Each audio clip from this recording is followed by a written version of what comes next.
Reading architectural drawings. The reason I wanted to include this section in this course is because when I started with property development and I started looking at properties with plans and permits in place, I had no idea what I was looking at. So most of you would have already looked at plans before, but somehow I think there are people out there like me when I started who have no idea what they're looking at. So giving them a little bit of idea of when you look at plans, what do the drawings say? What do the drawings mean? So that they can make better decisions. So that's what I've actually just tried to do in this video, and this I've just picked up random drawings from some of the sites that I looked at in the past. So and there are two different drawings from two different sites that you typically get for planning with plans and permits or with DA drawings. So we'll move forward with that. At the moment, anytime you actually open up a plan, the first thing that you got to do is look at the right bottom corner and see what the drawings are about. So say for example, they say streetscape and 3D. If you look at the other drawing, they say site and ground floor plan. Um, if you are actually maintaining a drawings register, you would be looking at things like I'll just show you because I've actually worked with a builder, and that's where I actually picked up all of this. Um, these are drawings to scale. One is to 100, and they've got drawing numbers. And if you are maintaining a drawing register, you gotta follow these numbers and make sure that everyone's working off the current drawings when you're actually constructing them. But these are conceptual drawings. These are more used for town planning, which is like an idea, and there are obviously there's town planning drawings which are more conceptual, and then there are working drawings which you get done when it's time to get a building permit or a BI or a building approval. That's when the working drawings are done, which is actual what exactly is going to be built. So if you look at the streetscape, the first time I actually looked at it, even now when I first looked at it, I thought maybe the entrance was somewhere here or here, but if you notice, the entrance is actually right here. Um, so these are some things that you've got to remember and look at, and I still make these mistakes. So when you look at a drawing, look at every section, look at every little detail, read every little thing, and as you go along, when you read, you just highlight that you've already read that. So that's what the drawings do. Let's look at the other page. The first thing I'll do is I'll look at the bottom right corner and look at what is the site about. The site is about site and ground floor plan. So this is a floor plan, and it tells me about site area, which is here, and I'll start zooming into these sections. But the first thing that I would want to do is look at, I want to develop an orientation of the site. Where is my entrance? Where do I see, if I'm standing in front of the street, where do I look? What do I look at first? So okay, I look at that lawn and I look at this. So if you're actually looking at this view from here, and this is the site orientation. You will have it on almost every drawing because that shows you what direction is your site facing. The second thing that I look at is actually where the boundaries are. Okay, that's where our boundaries. But if you look a little bit deeper, you'll see that these numbers here, they talk about the length of the length of the block. So if you added 13426, which is 13.4 meters, 6.4 meters, 18.2 meters, it'll add up to 38.1 meters. So sometimes when you see all these numbers, that's what they actually mean. And I'm actually just telling you the things that I've asked my builder the first time I ever looked at these drawings, because I had no idea what they were. The other thing that I would want to look at, how do I actually enter the house? So from this drawing, we knew that it was from the side. So that's where the entry is. That's where your car space is. This is where your garage is. So you park the car here. You come back in on this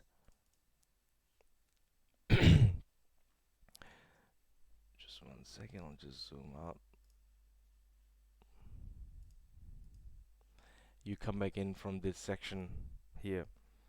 That's basically how you enter the building. You got to find out whether your site is a single-story house or double-story house. In our scenario, this is a double-story house. And where are the stairs? Where do the stairs go up from? So the stairs are right here, and sometimes I miss it, and I'm not joking. I do miss it, and I still have to look at it um, really carefully to understand what it is. If you wanted to look at where the services are, so you want to find out where your hot water is coming from, where your water meter is. So if you look at this, this is where your water meter is. So that's where your services are. So I'll just mark them here. Then you've got hot water service right here. Then you've got your rainwater tank right here. So that's where your services are. So just remember that we are looking for services, we are looking for various things, getting a feel of the site, how far it is. I wanted to find out what the setback is. So say for example, if you look here, 1.68, that's your setback from the adjoining veranda. So that's the distance between your boundary here and uh, the veranda and the next door neighbors. So that's what that's another thing that I actually look at. I get a feel of what sort of room sizes are available. For example, 3.6. This is a lounge. We haven't got any rooms here, so we can actually go up on the first floor and find out what's available there. This black line here is the party wall, um, and that separates the two buildings. Because of the fire regulation, you got to have a party wall between the two. If you look at the first floor, in the first floor, where does the stairs come up from?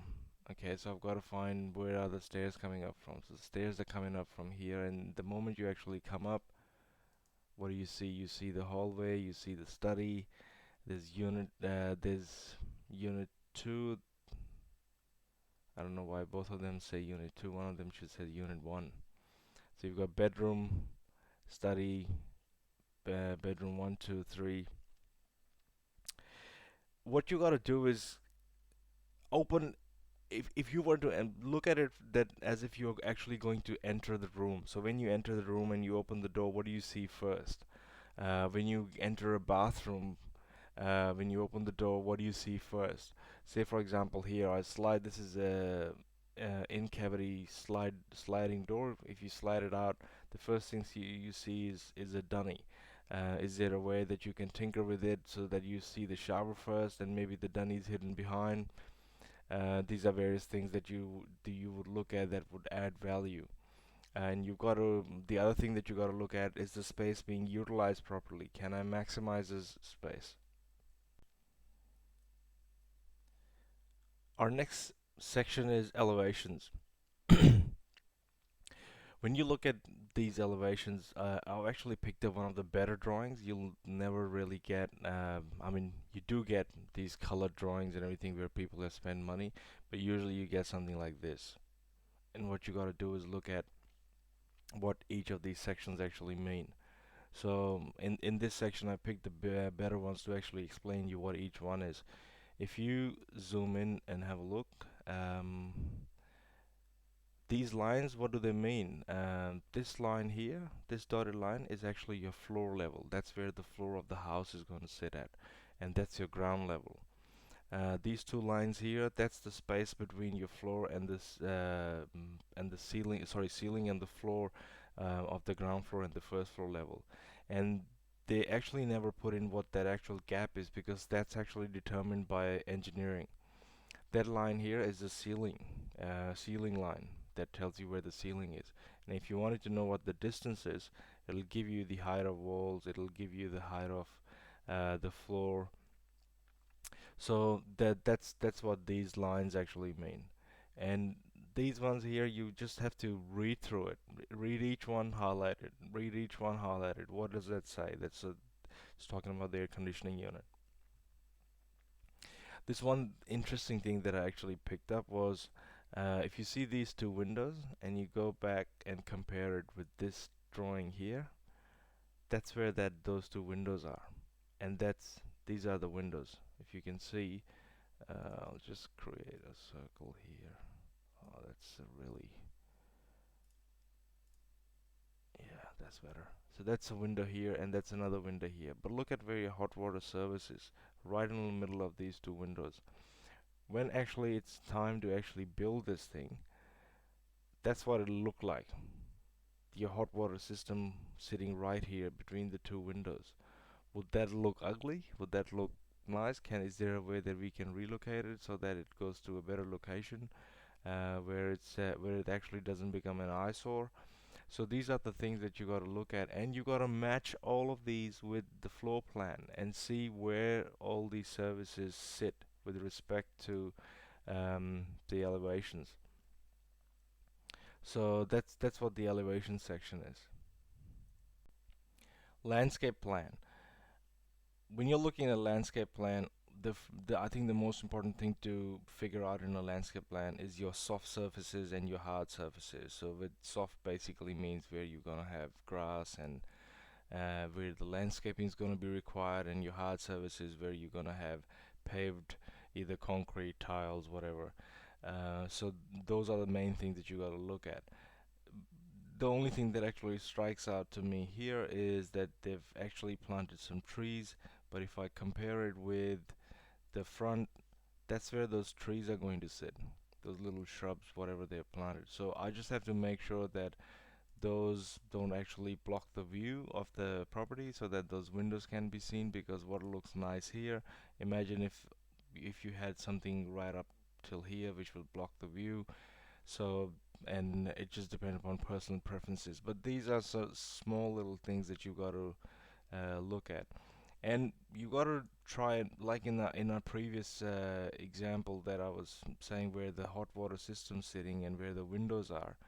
You got to make sure that you account for all these things, because all these little adjustments means variation, and your builder is going to give you a big bill and say, look, what happens is, that's what I got from my builder. What they do is they look at this and they already know that this little things and little movements or little readjustments or little relocations of various things is going to be a problem later on. And they know that they can charge you maybe extra 50 grand or 20 grand or 17,000 or 24,000 or whatever for those, and they calculate that this is what's going to come in, and they say, okay, we're going to win this job, we're going to cost this job. I mean, we're going to put the tender in for cost, because we know that there's going to be at least 50,000 worth of variations in these plans.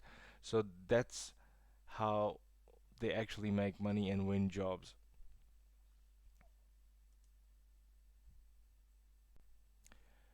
This plan, I just wanted to introduce another set of drawings for another site. It's not the same site, but looks very similar. But I wanted to introduce this so that you can have a feel of a black and white drawing as well. This is again town planning issue, and these round circles, they're all trees, and the ones that have got shading on them, these are the trees that councils actually mark that they cannot be removed, that they must not be removed. um, and what I do is this actually shows the old house that actually sits on it at the moment. So if you look here, it says existing conditions site plan. So this is what it is right now before any development happens on it. So this is the old house. That's how it sits over here. Then you've got car park. If you notice that you've got a house here, a house here, a house everywhere, but over here you've got a car park. So these are the things that you got to pick up on. You got to look at the contour lines. These are all contour lines. Contour lines actually represent the slope on the land. The wider they are, the flatter the surface, and the closer they are, that means there's more slope on the block, which could mean that you might have to which might require side cut and fill, or it could require you to have retaining walls, and all those things come into picture. So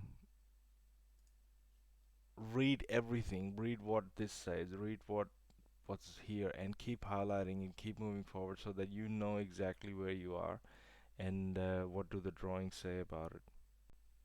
This is just to show you the roof lines and the eaves and gutter lines. These dotted lines here, these are your eaves, and that's where your gutter is actually going to sit. These are your roof lines. It shows you where the roof is going to be.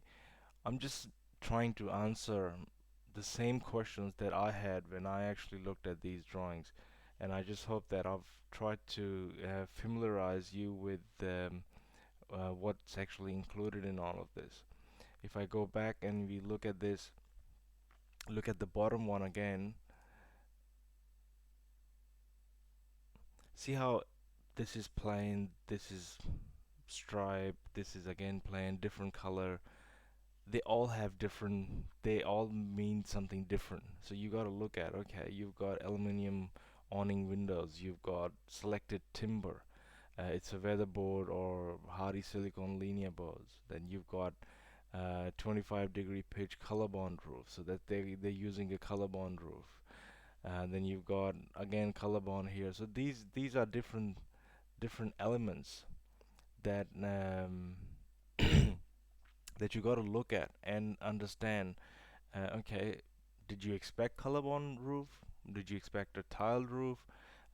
Is Colorbond roof really good for that area? Is that going to be cheap? Is that going to be expensive? You got to ask all these questions so that before you actually settle on the site, someone else has already got the plans and permit. And 9 out of 10 smaller development like these, people who've actually got these permits have no idea what they're actually building. They're just going what their architect is saying, and their architects, they come in various skill levels and experiences.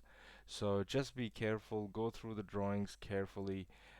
If you don't know what you're looking at, make sure you actually go and get advice from a builder, or an architect who actually knows what it is about, if it's going to cost you money. So before you actually purchase a site with plans and permit, make sure you've got a professional who's actually looked at those plans, um, so to make sure that there are no extra costs involved in building. I actually skipped out this section.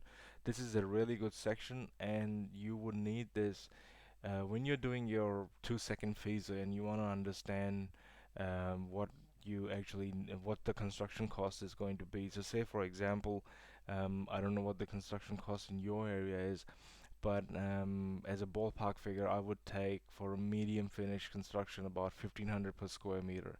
So if I've got to calculate the cost of construction for this as a thumb rule, just for a 2-second FISO, I would want to add up all these areas. Say for example, ground floor, you've got that much area, first floor. So I will do it for unit, I'll add them up, and I'll come up with a square meter rate and multiply that with the total units to come up with the construction cost. I will then use those construction costs to actually calculate, do a 2-second FISO to understand whether or not that deal actually stacks up. And I'll cover that in the next section.